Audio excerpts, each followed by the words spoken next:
Dios te hace crecer a ti, te hace crecer en tiempos de espera para que tú puedas ser utilizado por Él.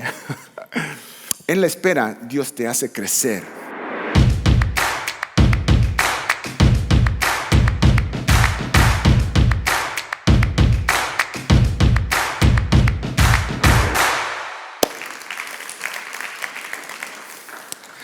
¿Alguna vez has sentido frustración porque no has logrado más en tu vida de lo que esperabas? ¿Te sentiste ansioso o ansiosa porque te parecía que te encontrabas en un tiempo, una temporada, quizá tal vez para ti parece ser una época de espera? Estos tiempos pueden ser tiempos difíciles porque a nadie le gusta esperar. Estuve viendo algunos estudios en la industria, el sector de hospitalaria, y se supone, según los estudios, las investigaciones, que las personas se molestan si han tenido que esperar en fila más de 20 segundos. Estudios en marketing en línea nos dicen que un comerciante, una empresa solamente tiene 2 segundos, mientras haces así, 2 segundos para captar la atención de alguien, y a veces menos. Esperar es difícil. Esperar en línea, esperar en fila, esperar en la vida. Entonces, ¿qué haces cuando te encuentras en uno de estos tiempos de espera y el camino o el rumbo al tomar no te parece ser claro? ¿Intentas forzar que pase algo? ¿U otra, no haces nada? ¿Qué se supone que debo hacer mientras espero lo que sigue? Esta es una pregunta muy importante y especialmente para ti si tú eres cristiano.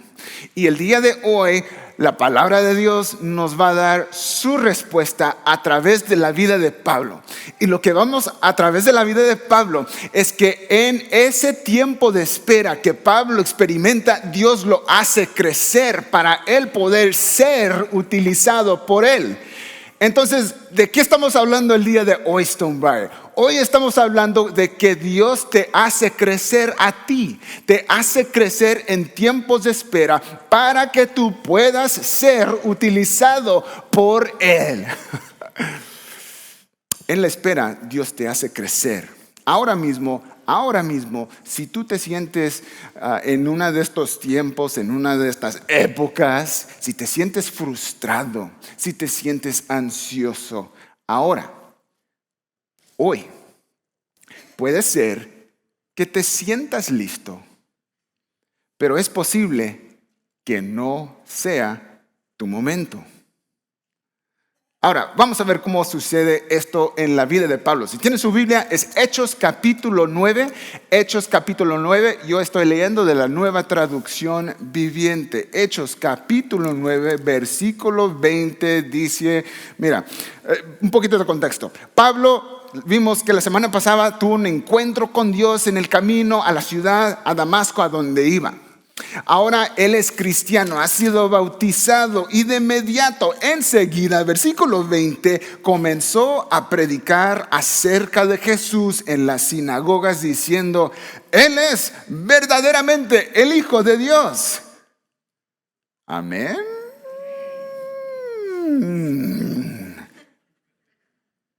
Pero las personas en Antioquía resulta que todos los que oían quedaban asombrados. ¿No es este el mismo hombre que causó tantos estragos entre los seguidores de Jesús en Jerusalén? Se preguntaban. Sí. Y no llegó aquí para arrestarlos y llevarlos encadenados ante los sacerdotes principales. Sin embargo, la predicación de Saulo se hacía cada vez más poderosa y los judíos de Damasco no podían refutar las pruebas de que Jesús de verdad era el Mesías. Entonces, como resultado, naturalmente en el versículo 23, poco tiempo después, unos judíos conspiraron para matarlo. Pablo empezó su viaje a Damasco para acabar con la iglesia. Y espera un momento. Ahora resulta que él está predicando que Jesús es el Hijo de Dios. Los judíos no cristianos en la ciudad de Damasco están confundidos. ¿Quién los culpa? Pablo, él mismo, había obtenido una orden de parte del sumo sacerdote en Jerusalén que básicamente decía, oye, Pablo es uno de nosotros. Es uno de nosotros y lo hemos autorizado para eliminar a la iglesia. Por favor, ayúdanlo con arrestar, capturar y transportar a los cristianos criminales de regreso a Jerusalén. Básicamente algo así. El liderazgo de Israel en Jerusalén había puesto su plena fe y confianza en Pablo de Tarso, quien se había convertido en el rostro, la cara, el símbolo de la revolución contra el cristianismo. Si se acuerda, la semana pasada, el capítulo 8, versículo 3 del libro de Hechos, es como una escena sacada de una película. La muchedumbre apresa a finales del capítulo 7 a Esteban y de forma dramática lo llevan desde las calles de Jerusalén hasta la Corte Suprema de Israel, el Sanhedrín, donde es injustamente condenado. Después, la multitud lo lleva desde la sala del tribunal hasta las afueras de las puertas de Jerusalén, donde lo apedrean hasta matarlo. Me ha parecido como una escena sacada de una película. Cuando el crimen es cometido y los criminales empiezan a despejarse. Y cuando lo hacen, al fondo se revela quién es el verdadero villano. Y allí es donde se encuentra Pablo. La cara, el rostro de la revolución contra el cristianismo. Oye, ¿acaso no era Pablo quien nos iba a salvar de los cristianos? Y mira, las palabras del Nuevo Testamento no pueden describir de una forma más precisa el sentimiento de los judíos aquí en Damasco ahora. El versículo 21 dice que quedaban asombrados. En el idioma original, este sentimiento de asombro no es de los buenos, no es de Happy Birthday. Es uno de los malos. Sorpresa mezclada con temor, miedo. Algo, estoy leyendo del diccionario del griego, del koiné, que se hablaba en el primer siglo del Imperio Romano. También el idioma en el cual está escrito el Nuevo Testamento dice algo extraordinario, un milagro, algo difícil de entender. Y mira, esta palabra también se usó para describir el ministerio de Jesús. En Mateo capítulo 12, versículo 23, Jesús sana a un endemoniado. Un hombre endemoniado que también por causa de su condición ahora mismo está ciego, ahora está mudo también. Ciego, mudo. Tratar de imaginar una persona así, endemoniado, ciego, ñañaras. Pero Jesús lo sana. Ahora este hombre que era ciego, mudo, poseído por un demonio, puede ver, puede oír. Él está en su sano juicio. Genial, supongo.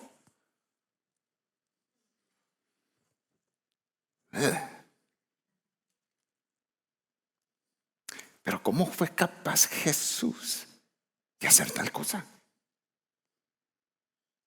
Sorpresa, miedo. En Marcos capítulo 2, también Marcos capítulo 2, versículo 12, Jesús sana a un paralítico. Imagínate nomás, un paralítico se le presenta a Jesús y Jesús le dice que se levante, que se ponga de pie, que tome su camilla y que se vaya caminando para su casa.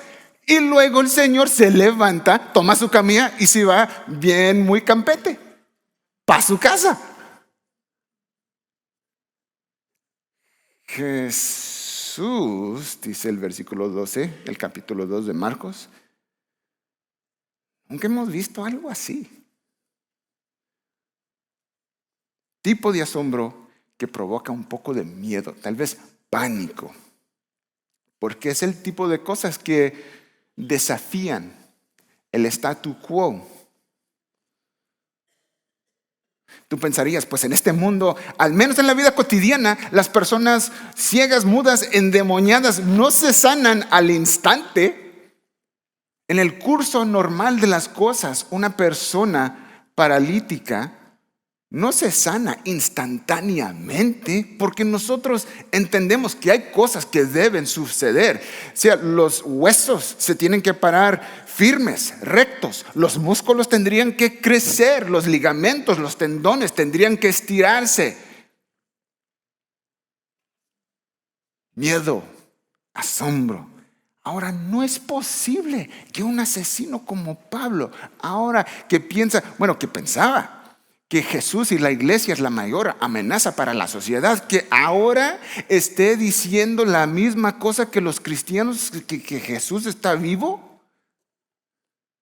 Es difícil de entender, es asombroso el tipo de que hace a las personas un poco incómodas.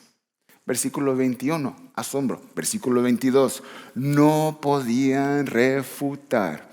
Y mira, me encanta cómo es posible que la Biblia haga tal cosa. Mira, en 3 versículos, breves versículos, utilizando 3 palabras clave, nos pinta toda una escena. No podían refutar. Esto es la palabra confundir. Estaban confundidos. Es la idea de mezclar 2 cosas que no van juntas y después revolverlas. En el versículo 1 están molestos, en el versículo 2 están agitados. Y lógicamente, en el versículo 23, poco tiempo después, unos judíos conspiraron para matarlo. Porque cuando la gente está confundida y se siente amenazada, es capaz de cualquier cosa. Pablo, ahora argumentando a favor de Jesús, significa que ha desobedecido una orden directa del sumo sacerdote. Irónicamente, una que él mismo había solicitado. Y por eso mismo, Pablo tiene que morir. Versículo 24. Día y noche vigilaban la puerta de la ciudad para poder asesinarlo. Pero a Saulo se le informó acerca del complot. De modo que durante la noche algunos de los creyentes lo bajaron en un canasto grande por una abertura que había en la muralla de la ciudad. Pablo el cazador, ahora es Pablo el que está siendo cazado. Así que Pablo tiene que huir de Damasco.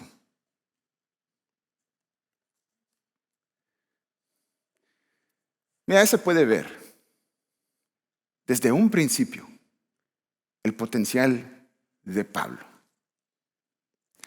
La combinación de sus habilidades en retórica, su conocimiento de las escrituras, como muy pocos, lo hacen un formidable predicador del evangelio. Y mira, ya para este tiempo, aquí donde dice algunos de los creyentes lo bajaron, en el idioma original dice algunos de sus discípulos lo bajaron. Pablo ya tiene discípulos, tiene seguidores. Oye, este es el comienzo de una iglesia. ¿Y por qué no? Tienen su pastor, tienen algunas gentes. Damascus Community Church. No olvídate, los reels de Pablo en Instagram van a estar padres. Tiene su flechita azul en Twitter.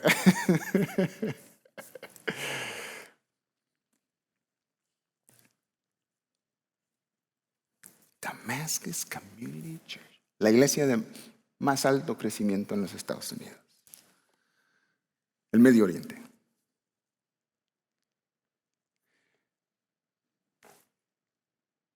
Escucha, por favor. Pablo parece estar listo. Pero no es su momento. Así él tiene que irse.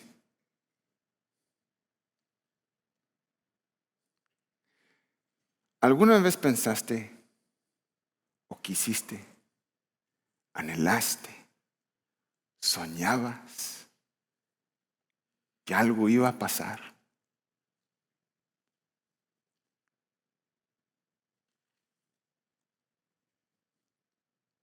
Pero no fue así. No era tu tiempo.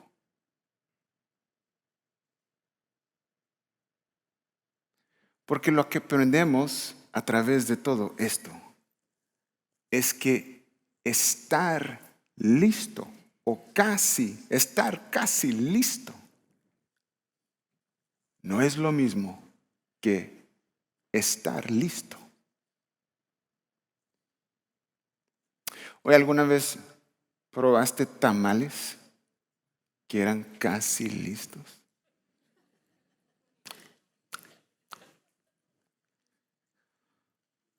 ¿Alguna vez probaste el pollo casi listo?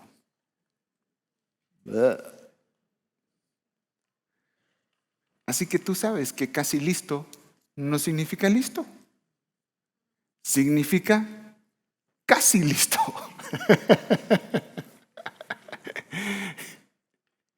Y mira, el principal desafío de Pablo en esta etapa de su vida, en esta etapa de su ministerio, es que Pablo carece de confianza. Ha sido expulsado de Damasco. Y aunque no lo vemos aquí en Hechos capítulo 25, entre medio del versículo 25 y entre medio del versículo 26. Aunque no lo vemos aquí, entre estos dos versículos, Pablo nos dice en Gálatas capítulo 1, versículo 13 al 18, que pasa un tiempo de más o menos 3 años. 3 años en los cuales Pablo es guiado a Arabia, un poco al este. Tal vez un poco al este de Damasco, para pasar un tiempo en soledad, para reorientar su vida, su ministerio, su llamado, lejos de las presiones políticas y religiosas de Jerusalén. Uno pensaría que después de este tiempo, 3 años, que no fueron 3 años, uno puede pensar que ya pasando 3 años, que ya Pablo para este tiempo estaría listo, pero resulta que no estaba listo, resulta que estaba casi listo. ¿Y por qué, pregunta usted? ¿Por qué casi listo?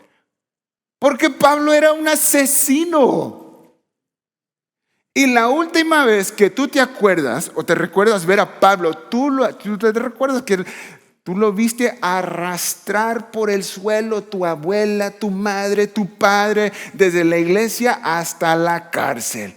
Oye, en 300 años no se te olvidaría eso. ¿Qué tiene que ver que han pasado 3 años? Si la última vez lo vi hacer tales cosas. ¿Quién daría la bienvenida a alguien así? ¿quién le daría a alguien así su confianza? Entonces, si nos está siguiendo el versículo 26 del capítulo 9, cuando Saulo llegó a Jerusalén, trató de reunirse con los creyentes, pero ¿qué? Todos les tenía miedo. No creían que de verdad se había convertido en un creyente. A lo mejor algunos de nosotros tenemos algunas personas que no creyeron que fuimos creyentes después de ser recién convertidos. Yo tuve al menos 2. Versículo 27. Entonces, mira nomás, eso es importante. Su amigo, se hace un amigo, un señor llamado Bernabé.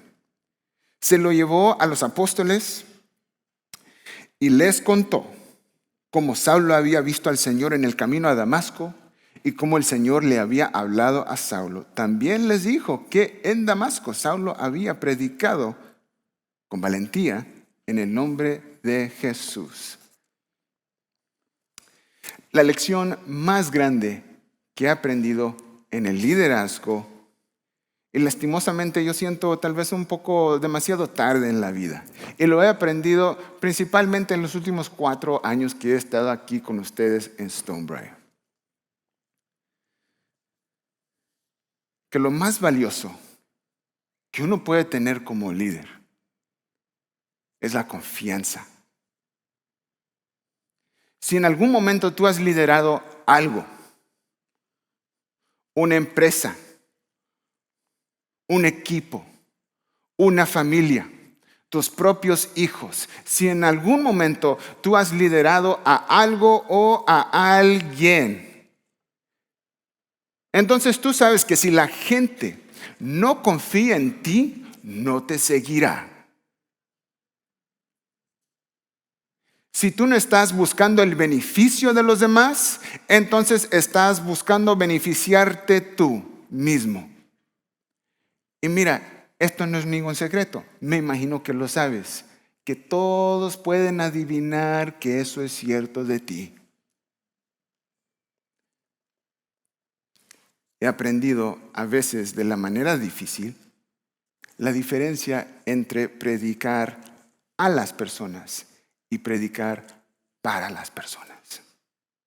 El que le predica a las personas lo hace porque quiere incrementar su popularidad, impresionar para sentirse importante. Prefiero más predicar para las personas. Y esto hago y lo hago porque yo sé con certeza, lo creo hasta en el tétano de mis huesos. ¿Okay? Esto yo sé, estoy cierto porque Dios quiere transformar tu vida a través de su palabra.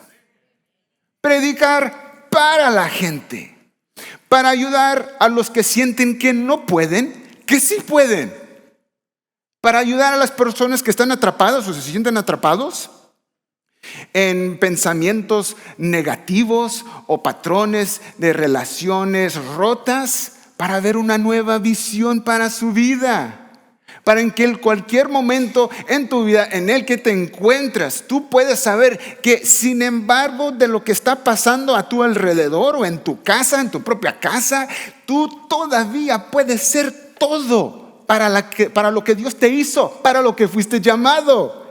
Predicar para la gente. Déjame decirte, este es segunda de Timoteo capítulo 3, versículos 16 y 17.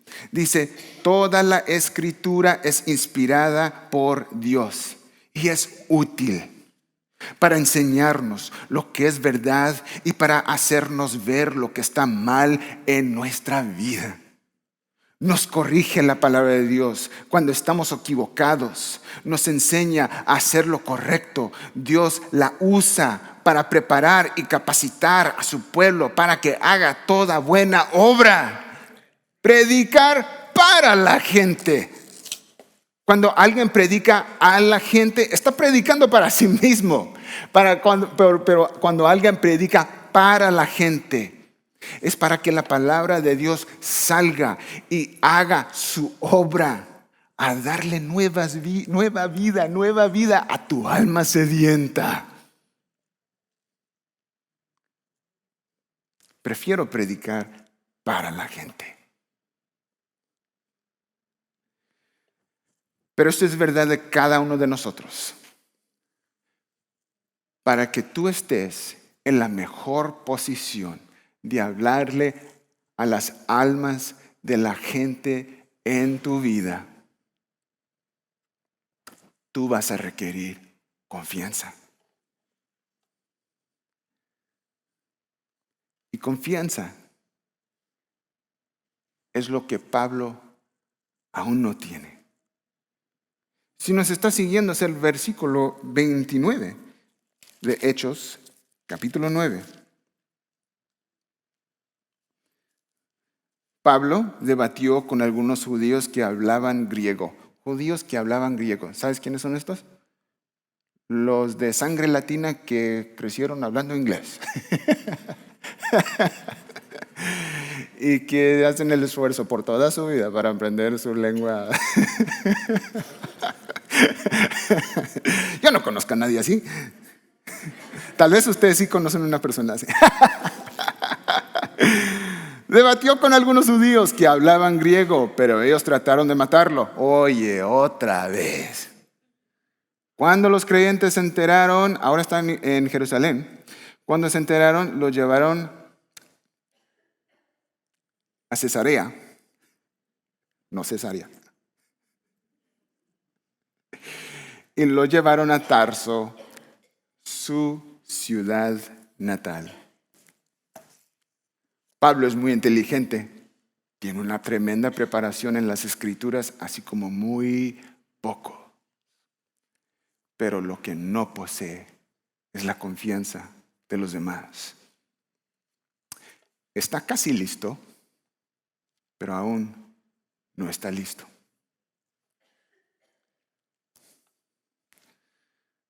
A nosotros,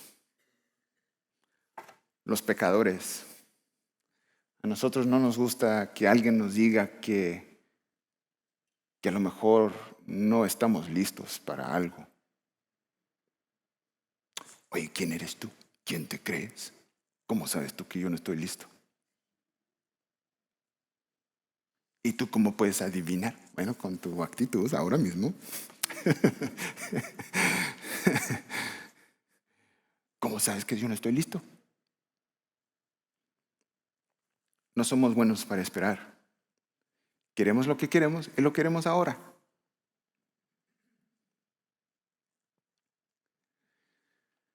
Pero en lugar de seguir esforzándote para que finalmente el universo te dé lo que tú quieres, tal vez te podrías estar perdiendo la lección más grande de tu vida. Una que la gratificación instantánea no puede enseñarte. ¿Y tú quién eres? Y si sabes, pues ¿cuál es?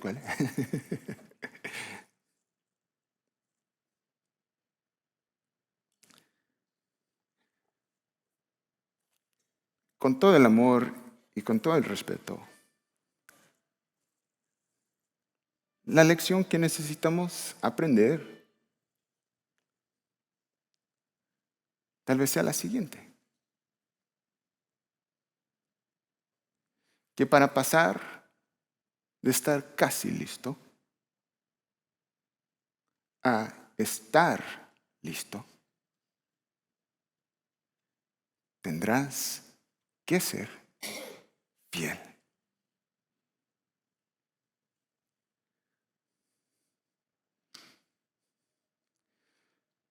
Lo que Dios tenía para Pablo era para Pablo. Nadie podía cambiar el hecho. Nadie se lo podía quitar. Así también como tú. Lo que Dios tiene para ti es para ti. Nadie puede cambiar eso. Nadie te lo puede quitar. Es tuyo. Así Él lo ha ordenado. Nadie te lo puede quitar. Pero puede ser que aún lo bueno, en el momento inadecuado, puede ser algo malo. porque algo bueno en el momento inadecuado puede herirte.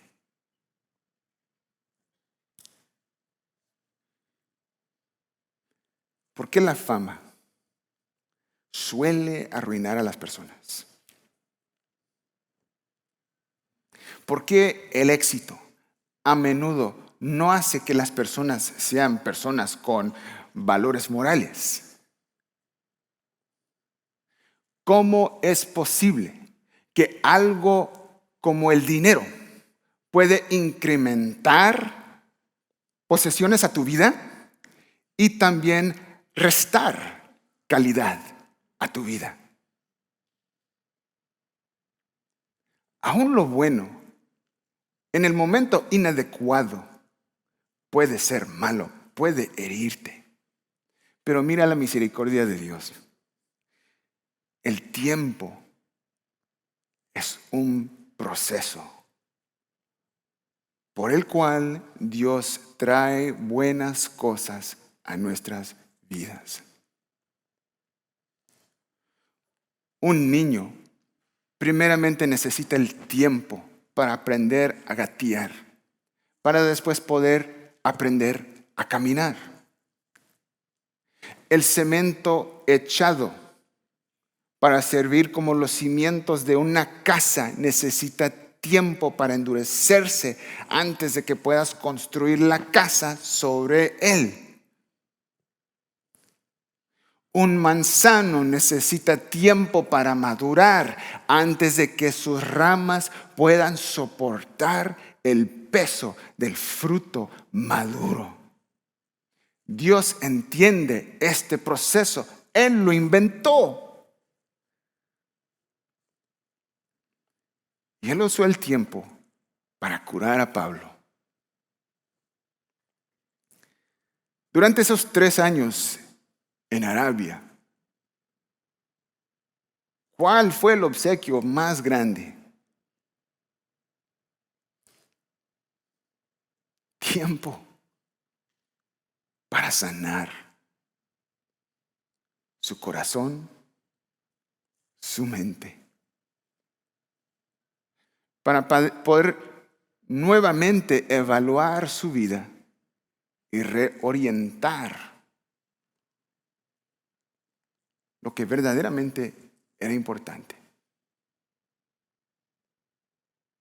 Después leemos a Pablo decir en Filipenses 3, versículos 7 y el 8. Dice, antes creía que esas cosas que perseguía eran valiosas. Pero ahora, dice Pablo, considero que no tienen ningún valor debido a lo que Cristo ha hecho. Está contando su testimonio. Así es, todo lo demás no vale nada cuando se le compara con el infinito valor de conocer a Cristo Jesús, mi Señor. Por el amor a Él, he desechado todo lo demás y lo considero basura a fin de ganar a Cristo. Dios usó ese tiempo para sanar su corazón y sanar su mente. Pero no nada más a Pablo. Dios también usó este tiempo para sanar a la comunidad cristiana que había experimentado y había sufrido una crisis, instigado por el mismo Pablo. Y si nos está siguiendo todavía en el versículo 31 del capítulo 9, la iglesia entonces tuvo paz por todo Judea, Galilea, Samaria, es decir, desde lo más sur hasta lo más norte de Israel. Y se fortalecía y los creyentes vivían en el temor del Señor. Y con la ayuda del Espíritu Santo también creció en número.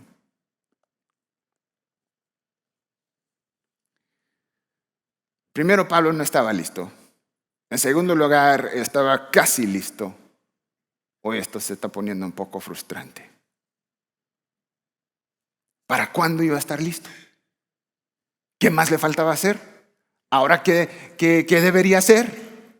¿Cómo iba a pasar de ser casi listo a listo ahora? Una palabra: fidelidad.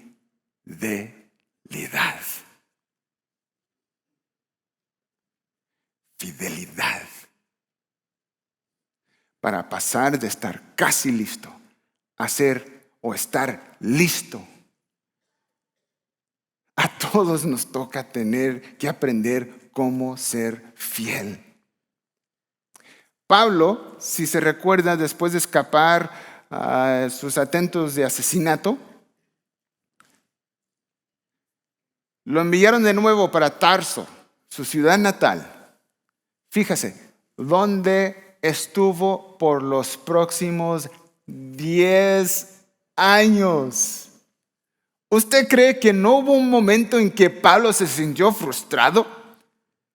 ¿Que no se sintió con presión o ansiedad? Yo debería, si Dios de verdad me ha llamado para hacer esto, entonces yo debería estar en Jerusalén, sea el centro de la influencia, el poder político, religioso de los judíos. ¿Usted cree que ni en una ocasión?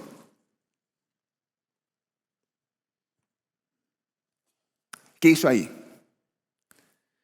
El Nuevo Testamento no nos da ningunos detalles específicos. Y lo que suponen los eruditos de la Biblia es que allí, en su ciudad natal de Tarso, él ejerció algún ministerio. Y esto es lo más probable, porque 10 años después, su amigo Bernabé está enfrentando un problema en la ciudad de Antioquía.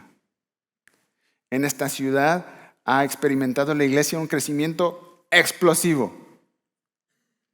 Y ahora Bernabé tiene un problema. Hay muchos nuevos creyentes, muchos nuevos cristianos.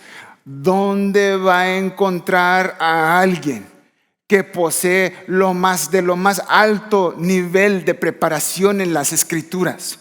¿Dónde va a encontrar Bernabé alguien que tiene un corazón para la iglesia, una pasión para predicar y enseñar? ¿Dónde le va a encontrar? Es el momento cuando Bernabé se recuerda que al otro lado de la bahía, en la ciudad de Tarso, está su amigo Pablo.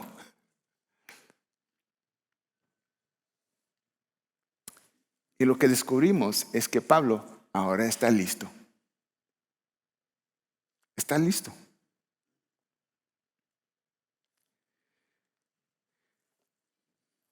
En más o menos un año, Pablo se convierte en uno de los principales maestros ahí en la ciudad de Antioquía.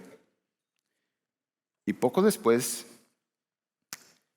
y un total de 14 años después del momento en que Pablo primeramente vio a Jesús en camino a Damasco, 14 años después, Pablo y Bernabé, con la bendición de su iglesia en Antioquía, Hechos 13:4, fueron enviados por el Espíritu Santo.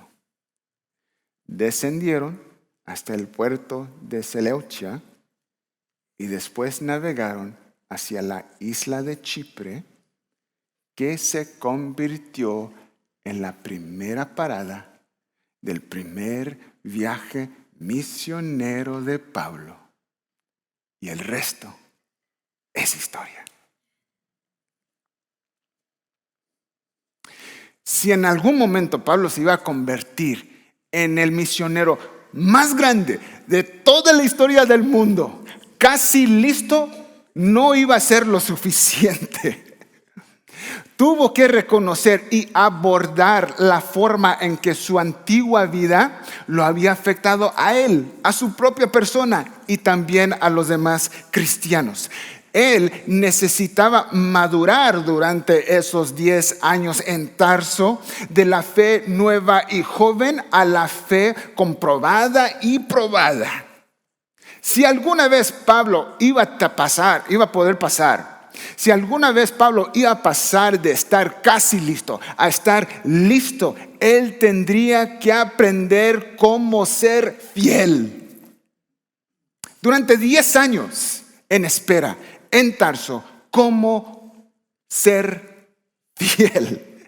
Entonces, ¿qué haces? ¿Qué haces cuando tú te encuentras en uno de estos tiempos de espera? Y no sabes, no tienes claridad, no sabes qué rumbo tomar, qué camino tomar.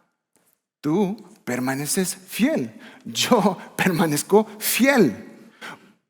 Porque la fidelidad nos enseña que Jesús es suficiente.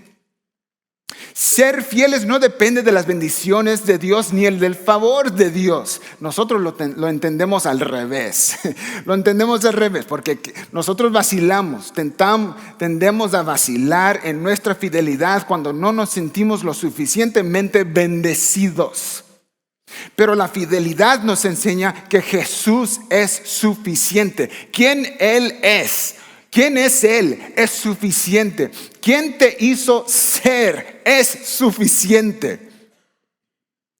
Mira, no es de extrañarse que a veces nos quedamos estancados o nos sentimos frustrados con el lugar en el que nos encontramos en la vida. Queremos bendición, queremos favor. Pero mira, con todo el amor y respeto te digo, ¿has considerado por tan solo un momento? ¿Has considerado que Dios te está hablando a través de lo que estás pasando el día de hoy? Para decirte que primeramente necesita atender algunas cosas en ti antes de poder darte la bendición y el favor que tú quieres.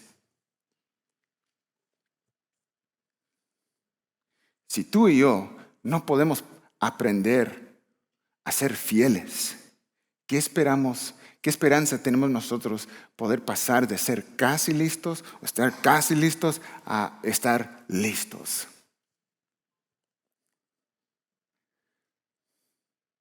Parece que todos debemos aprender la fidelidad de la manera difícil. ¿No es así?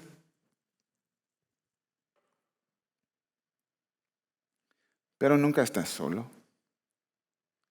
Pablo nunca estuvo solo. Dios siempre estuvo con él. Y no solamente Dios. Sí, Dios estuvo con él, pero también le había dado un amigo, Bernabé, cuyo nombre significa el hijo de ánimo. Le envió un amigo para que lo animara. Después también le dio una comunidad de cristianos en Antioquía para que lo animaran. ¿Cómo perseveras cuando te sientes en uno de estos tiempos de espera y el rumbo a tomar no está claro? Fidelidad.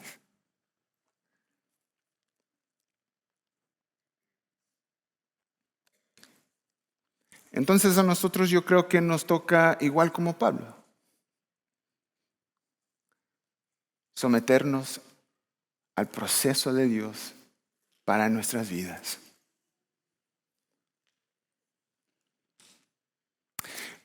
Yo no había pensado sobre esto durante la preparación del mensaje. Se me vino a la memoria hoy, en la mañana cuando estaba en mi oficina antes de entrar aquí.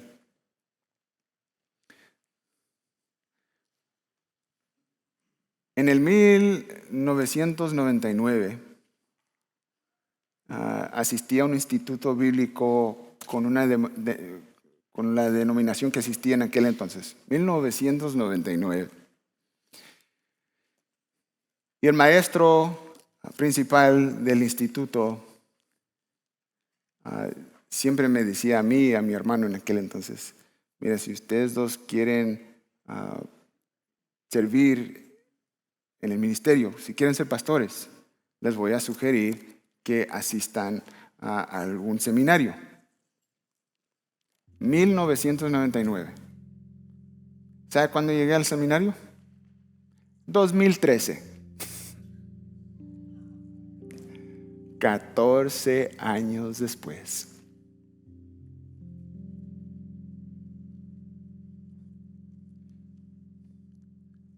Todos nos tenemos que someter al proceso de Dios para nuestras vidas. Entonces, no luches contra Dios. Sométate a sus planes para ti. Acuérdate que tus planes tal vez para tu vida son grandes. Tienes grandes planes para tu vida. Pero los planes de Dios son más grandes que tus planes. Pablo intentó predicar en Damasco, lo echaron para afuera.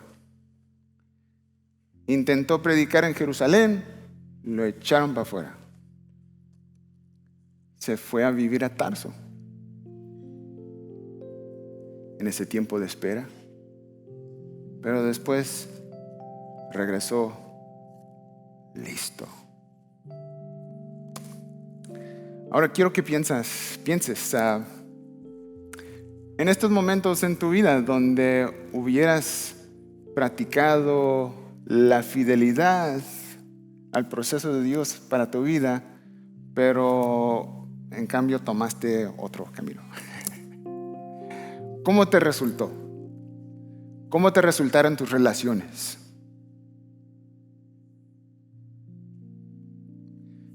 Ninguno de nosotros podemos hacer algo del pasado. No podemos cambiar el pasado. Pero imagínate si pudieses ser fiel empezando hoy. ¿Qué diferente sería tu vida? ¿Qué diferente serían tus relaciones? Dios, en los tiempos de espera, te hace crecer para que tú puedas ser utilizado por Él. Vamos a someternos todos al proceso de Dios para cada uno de nosotros. Póngase de pie conmigo.